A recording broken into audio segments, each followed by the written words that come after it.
ಎದುರಾಗಿ ಬಂದವರು ಕೂಡ ಮೆಚ್ಚಿಸುವವರು ನಾವಲ್ಲ. ಮತ್ತೆ ನಾರದರ ಆಗಮನ ಮಾಡಿಸಿದರು ಸಂಧಿ, ಏರಿಸಿದರು ಸಿಂಹವಿಷ್ಟಲ.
ಎಲ್ಲ ಮೊಲಗಳನ್ನು ಹಿಡಿದೆ ಅಂತ ನಾನು ಭಾವಿಸಿದ್ದು ಅದರಲ್ಲಿ ಸಣ್ಣದೊಂದು ಮೊಲದ ಮರಿ ಮಲಗಿದ್ದ ಅದಕ್ಕೆ ನಾವು ಬಂದದ್ದೇ ಗೊತ್ತಾಗ್ಲಿಲ್ಲ ಕಾಣ್ತದೆ. ಗೊತ್ತೇ ಆಗ್ಲಿಲ್ಲ ಅದಕ್ಕೆ.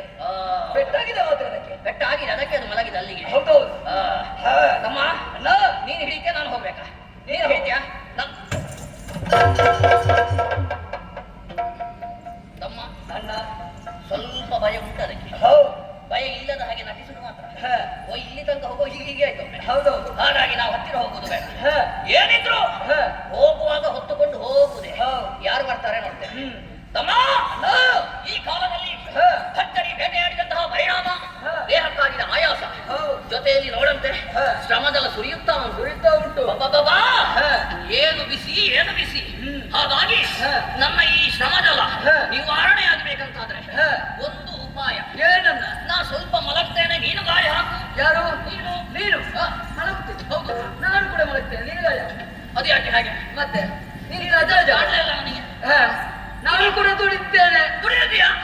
ನೀನು ಬೇಟೆಯಾಡಿದ್ದೀ, ನಾನು ಬೇಟೆಯಾಡಿದ್ದೇನೆ. ಹಾಗಾದ್ರೆ ಇಬ್ಬರಿಗೂ ಆಯಾಸ, ಜೊತೆಯಲ್ಲಿ ಶ್ರಮಜಾಲ. ನಾನು ನಿನಗೆ, ನೀನು ನನಗೆ ಗಾಳಿ ಹಾಕಿದ್ರೆ ಇಬ್ಬರಿಗೂ ಇನ್ನಷ್ಟು ಆಯಾಸ ಹೆಚ್ಚಾಗುತ್ತದೆ. ಹಾಗಾಗಬಾರ್ದು. ಇನ್ನೊಬ್ರು ಬೇಕಲ್ವಾ? ಇದ್ದಾರಲ್ಲ ನಮ್ಮ ಸೇವಕ, ಆ ವಾಯು. ದೇವತೆಗಳೆಲ್ಲರೂ ನಮ್ಮ ಸೇವಕರು. ಅದರಲ್ಲಿ ಒಬ್ಬ ವಾಯು, ಅವನಲ್ಲಿಯೇ ಗಾಳಿಯನ್ನು ಬೀಸುವುದಕ್ಕೆ ಹೇಳುವ. ಏ ವಾಯುದೇವ, ಸರಿ ಗಾಳಿ ಹಾಕ್ಬೇಕು. ಮೊದಲೇ ಇಲ್ಲಿ ನಮಗೆ ಸೆಕೆಯಲ್ಲಿ ನಿಲ್ಲಿಕ್ಕಾಗುದಿಲ್ಲ ಪುಣ್ಯಾತ್ಮ. ಇಲ್ಲಿ ನಿಲ್ಲುವುದಲ್ಲ, ಎತ್ತರವಾದದ್ದು ಹೀಗೆ.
ನೋಡಂತೆ ತಮ್ಮ ತಿಳಿಸಿದ್ದಾನೆ.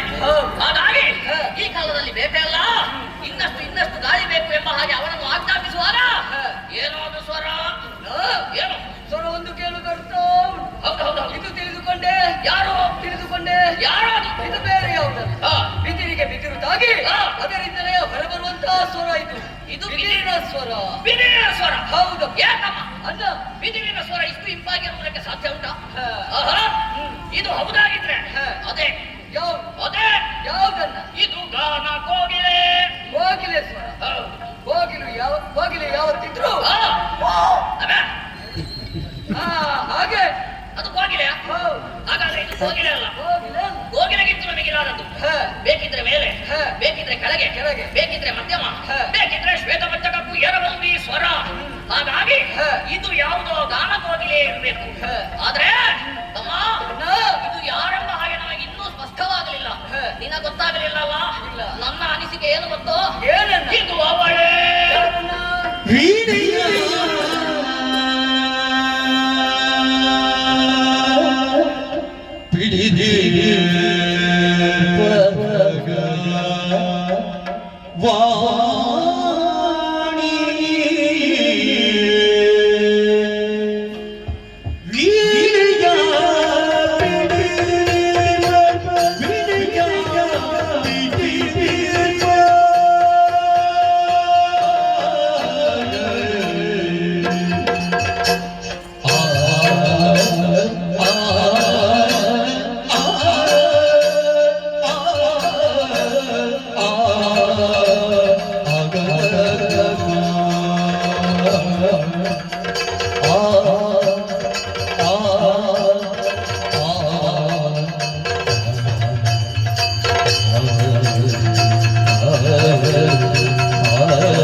ಒಂದು ವೇಳೆ ಬ್ರಹ್ಮನ ಸೃಷ್ಟಿಯನ್ನು ಮಾಡುವಂತಹ ಸಂದರ್ಭದಲ್ಲಿ ಅವಳೇನಾದ್ರೂ ಅವನನ್ನು ತೊರೆದು ಇಲ್ಲಿಗೆ ಬಂದದೇ ಹೌದಾಗಿದ್ರೆ ಎಷ್ಟೆಲ್ಲ ವ್ಯತ್ಯಾಸ ಆಗಬಹುದು.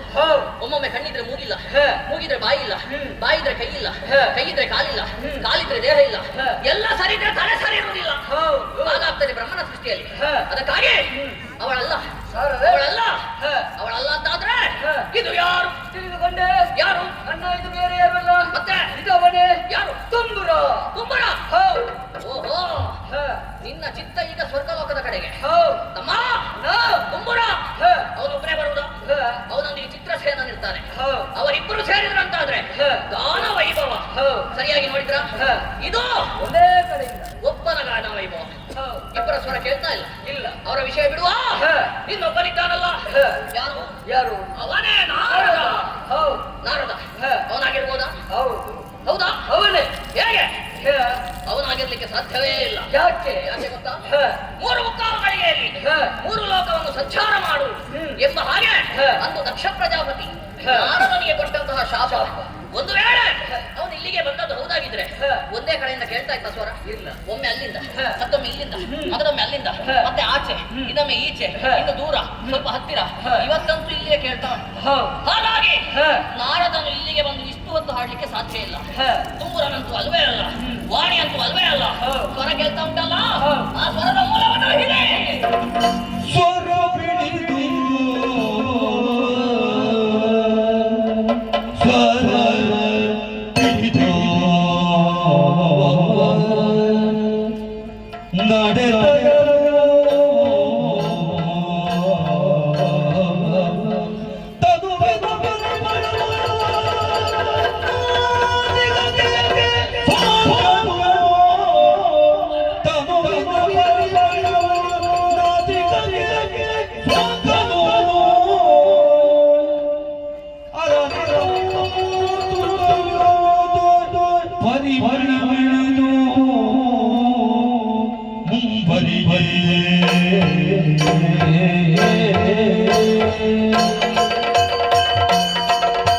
चतुर्भुजी चंद्रकला कलसी कुचो जो तेरे कुमारा कशोणी पुंड्री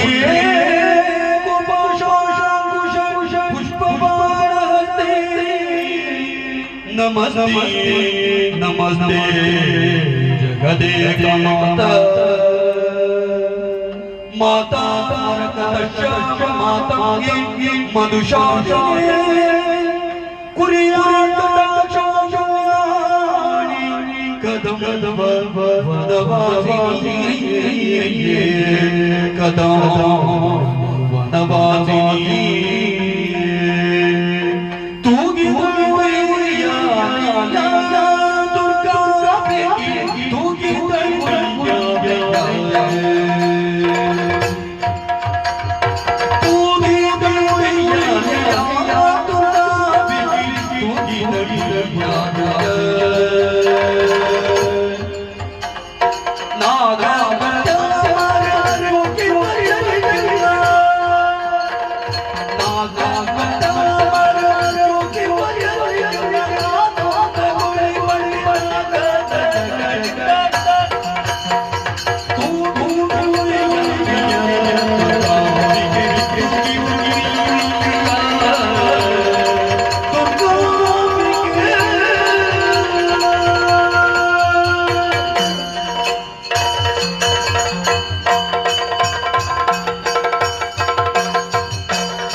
ವಿಚಿತ್ರ ಏನ ಇಂಪಾದ ಸ್ವರ ಮಾತ್ರ ಕೇಳ್ತಾ ಉಂಟು ಎಂಬ ಹಾಗೆ ಸ್ವರವನ್ನು ಹೊರಸುತ್ತಾ ಮುಂದಕ್ಕೆ ಮುಂದಕ್ಕೆ ಬಂದಾಗ ಏನೋ ಒಂದು ಆಶ್ಚರ್ಯ. ಒಮ್ಮಿಂದೊಮ್ಮೆಗೆ ಕೋಟಿ ಸೂರ್ಯರ ಪ್ರಭೆ ನಮ್ಮ ಕಣ್ಗಳಿಗೆ ಗೋಚರವಾಗ್ತಾ ಉಂಟು. ಕಣ್ಣು ಬಿಡ್ಲಿಕ್ಕೆ ಅಸಾಧ್ಯವಾಗಿ ಹೋಗಿದೆ. ನಿಜ. ಅಂತಹ ತೇಜೋ ರಾಶಿ ಇಲ್ಲಿಯವರೆಗೆ ನಾವು ಕಂಡದ್ದೇ ಇಲ್ಲ. ತಮ್ಮ ಆ ಪ್ರಭೆಯನ್ನೇ ಅರಸುತ್ತಾ ಅರಸುತ್ತಾ ಮುಂದಕ್ಕೆ ಹೋದಾಗ ಇನ್ನೊಂದು ಆಶ್ಚರ್ಯ, ಪರಮಾಶ್ಚರ್ಯ. ಅಂಬರ ಪದದಿಂದ ಇಳಿದು ಬಂದಂತಹ ಸ್ವರ್ಣ ದುರ್ಯಾಲೆಯಲ್ಲಿ ಕುಳಿತುಕೊಂಡು ಒಬ್ಬಳಾಗಿ ಹಾಡ್ತಾ ಇದ್ದಾಳೆ. ಅವಳ ಮುಖಾವಲೋಕನವನ್ನು ಮಾಡಿದೆ ಅಂತಾದ್ರೆ ಇಷ್ಟೆಲ್ಲ ಬೆಳಕು ಹೊರಹೊಮ್ಮಿದ್ದು ಅದೇ ಮುಖದಿಂದ. ಎಂತಹ ಕಾಂತಿಯುಕ್ತವಾದಂತಹ ಮುಖ ನೋಡಂತೆ. ತಮ್ಮ ಅಣ್ಣ, ಇವಳನ್ನು ಹೊಗಳದಂತಹ ನಾಲಿಗೆ ಯಾಕೆ ಹೊಗಳತೀಯ? ನಮಗೆ ಬಿಡು. ಆ 1000 ನಾಲಿಗೆಗಳಂತಹ ಆದಿಶೇಷನಿಗೂ ಅಸಾಧ್ಯವಾದಿತ್ತು ಅವರನ್ನು ಹೊಗಳುವುದಕ್ಕೆ ಅಲ್ವಾ? ಹೌದಪ್ಪ. ಏನೇ ಇರ್ಲಿ, 1000 ನಾಲಿಗೆಗಳ ಆದಿಶೇಷನು ಇವಳನ್ನು ನೋಡಿದ್ದಾನೋ ಇಲ್ವೋ?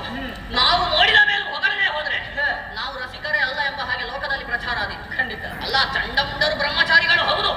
ಆದ್ರೆ ಇಂತಹ ಅದ್ಭುತವಾದ ರೂಪವನ್ನು ಕಂಡ ತಕ್ಷಣವೇ ಹೊಗಳದಂತಹ ನಮ್ಮ ಜೀವನ ಯಾಕೆ ಅಲ್ವಾ? ನೋಡಂತೆ ನೋಡಂತೆ ಪರಿಮಳದ ಪುತ್ತಳಿಯು ಚೆಲುವಿನ ಕರುವಿನ ಎರಪೋ ವಿಟರ ಪುಣ್ಯದ ಪರಿಣತಿಯು ಕಾಮುಕರ ಭಾಗ್ಯದ ಕಲ್ಪದರು ಬಲವು ಮನಿಕರು ಬಲವು ಲೋಕ ಸೌಂದರ್ಯ ನಿಸರ್ಗವು ನಾಟಸುಖ ಸಾಕಾರವು ಶಶಿಮುಖದ ಮಸುನಗೆ ಬಾಲೆ ದರ್ಪಣ ಕಪ್ಪಲೆ ಪನ್ನಗ ಸದೃಶ ವೇಣೆ ಶುಖ ವಾಣಿ ಇವಳ ಆನಂದದ ಕಂಪು ಪೂರ್ಣ ಚಂದ್ರನ ಬೆಪ್ಪು ಇವಳ ಕಣ್ಣತ್ವಯ ಆಕಾರ ಗಂಧಳ ದಿವ್ಯ ಶ್ರೀಕಾರದಂತಿರುವುದು. ಈಕೆ ಸುಂದರ ಕರುಣಿ ಜನವನ ಕರ್ಣಿ ಕರಿಯ ಪುಷ್ಕರಣಿ ಗುರುಭುಜನ ಭರಣಿ ಪ್ರಕಾಶದ ದ್ಯುಮಾಣಿ ಮಂದಗಮನೆಯ ಮಂದಹಾಸದ ವಿಲಾಸಮಂ ಕುಂದ ಹೃದಯ ಕುಂದ ದವಯದ ಸೌಂದರ್ಯ ದಂದಮಂ ವಕ್ರ ಪುಸ್ತಳೆ ವಕ್ರ ಲೋಕನದ ವಾದ ಭಾವದ ಬಗೆಯನ್ನು ಚಂದನ ಸುಗಂಧಿನಿ ಚಂದ್ರಾಸದ ಸುಗಮಂ ಒಂದು ಗೆರಟಿಗಳ ಬಂಧುರದ ಸಿಂಗರವನ್ನೇನೆಂದು ವರ್ಣಿಸಬಹುದು. ಇವಳ ಕಪ್ಪಾದ ಕೇಶ ಶೃಂಗಾರ ಭರಿತ ವೇಷ ನಡಿ ತೋಳ್ಗಳ ಪಾಶ ಮರೆಸಿ ದೆನ್ನೆಯ ರೋಷ ತಡೆದ ರನ್ನ ವಿಷ ಆಗ ವೆನ್ನೆಯ ಸರ್ವನಾಶ ತೋರಮುಕ್ಕಿನ ಹಾರಮಂ ಕೊಟ್ಟು ಚಂದ್ರಮುಖಿ ಕಾರ ಕತ್ತಳೆಯವಳ ಅಡಿಡ ಲಂಕಿ ಬಣೆಗೆ ಕಸ್ತೂರಿಯಂ ಕಣ್ಣಿಗೆ ಕಾಡಿಗೆ ಕೊರಲ್ಗೆ ಹರಿನೀಲಮಣಿ ಭೂಷಣವದು ಸೇರಿಸಲ್ಕದ್ದು ನೈಜವಾಗಿ ಬೆರಗಾಗಿ ಬಳಿ ಕೋರೆ ದುರುಬಂ ತೆಗೆದು ಜಡೆಕಟ್ಟಿ ಹೊರಮಟ್ಟು ಕಿರಿಗುರುಳ ಪವಳಾದರದ ಗುರುತರದ ತೋಳ್ಗಳ ಕಂಬು ಗಂಟದ ತರಣ ನಯನದ ಸಂಪಗೆಯ ನಾಸಿಕದ ಬೆರದು ಸಹ ಹರಿಯ ಮಧ್ಯದ ಹಂಸ ಗಮನದ ಗುರುಪದದ ಕರ ಪಲ್ಲವದ ಸರಸಿರುವ ಮುಖಿ ಅರಣ್ಯಗಳಿಂದ ವಿಟಗಾರ ನೋಡ ಸ್ಮರಣ ದುರ್ಗಣೆ ಅಂತ ಹೇಳು ನೀರು ಸರಸಿದ ವದನೆ ಹರಿಣ ನೇತ್ರ ಚೆಲುವ ತರುಣೇ ಮನೆಯ ಒಳಗಾದ್ರೆ ತಮ್ಮ ಅಣ್ಣ, ಸರಿಯಾಗಿ ನೋಡಿದ್ಯಾ? ಇಷ್ಟು ವಿಧ ವಿಧವಾಗಿ ಹೊಗಳಿದೆವು. ಅವಳಿಗೆ ಸಂತೋಷ ಆಯ್ತಾ ಇಲ್ವಾ?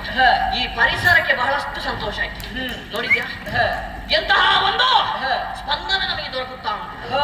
ಹೀಗಿರುವಾಗ ಇವಳ ರೂಪವನ್ನು ಇನ್ನಷ್ಟು ಹೊಗಳಬೇಕು ಹೊಗಳಬೇಕು ಎಂಬ ಹಾಗೆ ಮನಸ್ಸಾಗ್ತಾ ಉಂಟು. ಆದ್ರೆ ಏನು ಮಾಡೋಣ ಹೇಳು? ಚಂಡಮುಂಡರ ಶಬ್ದ ಭಂಡಾರದಲ್ಲಿ ಇಷ್ಟೇ ಇತ್ತು, ನನಗೆ ಇಷ್ಟೇ ಬಂದ. ತಮ್ಮ ಏನೇ ಆಗಲಿ ಹೊಗಳುವುದು ಹೊಗಳಿದ್ದಾಗಿದೆ. ಹಾಗೆಂದು ಹೊಗಳಿದ್ದು ಸೀರ ಹೋಗುವುದಲ್ಲ. ಇವಳನ್ನು ನೋಡಿದ ಕ್ಷಣವೇ ನಮ್ಮ ಮನಸ್ಸಿನಲ್ಲಿ ಒಂದು ರೀತಿಯ ಆಲೋಚನೆ ಮೂಡ್ತಾ ಉಂಟು. ಇವಳನ್ನು ಇಲ್ಲಿಯೇ ಬಿಟ್ಟು ಹೋಗುವುದಲ್ಲ, ಆದಷ್ಟು ಶೀಘ್ರವಾಗಿ ಇವಳನ್ನು ಒಮ್ಮೆ ನಾನು ಮಾತನಾಡಿಸಿ ಬರ್ತೇನೆ. ಅಣ್ಣ, ಮಾತನಾಡ್ಲಿಕ್ಕೆ ಸಾಯ್ತೇನೆ. ಯಾಕೆ?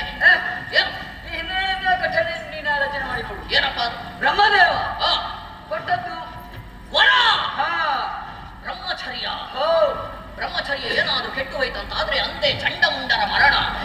ಒಂದು ವೇಳೆ ನಾವು ಇಂದಿನ ದಿನ ಇವಳಲ್ಲಿ ಮಾತನಾಡುವುದಕ್ಕೆ ಹೋದೆವಂತಾದ್ರೆ ಅಂದೇ ನಮ್ಮಿಬ್ಬರ ಮರಣ. ಹಾಗಾಗಬಾರದು. ಇಷ್ಟೊಂದು ಸಾಧಿಸಿ ನಾವೇನಾದ್ರೂ ಇವಳಿಂದ ಅಳಿದೆವಂತಾದ್ರೆ ನಾಳಿನ ದಿನ ಹೇಗೆ ಪ್ರಚಾರ ಆದಿತ್ತು? ಒಂದು ಹೆಣ್ಣಿಗೋಸ್ಕರವಾಗಿ ಚಂಡಮುಂಡರ ಅಕಾಲ ಮರಣ. ಚಂಡಮುಂಡರು ಇನ್ನಿಲ್ಲ. ಹಾಗಾಗಬಾರದು. ಇವಳ ರೂಪವನ್ನು ಅನುಕ್ಷಣವು ನಾವು ನೋಡ್ತಿರ್ಬೇಕಂತಾದ್ರೆ ಒಂದು ಉಪಾಯ ಉಂಟು. ನಮ್ಮವನೇ ಆದಂತಹ ಶುಂಭದಾನವ ಅವನಿಗೆ ತಕ್ಕುದಾದ ಹೆಣ್ಣು ಹೇಳುವ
ಬಯಸದಿರದಿರೆನು ಮೆಚ್ಚೆಯದೆ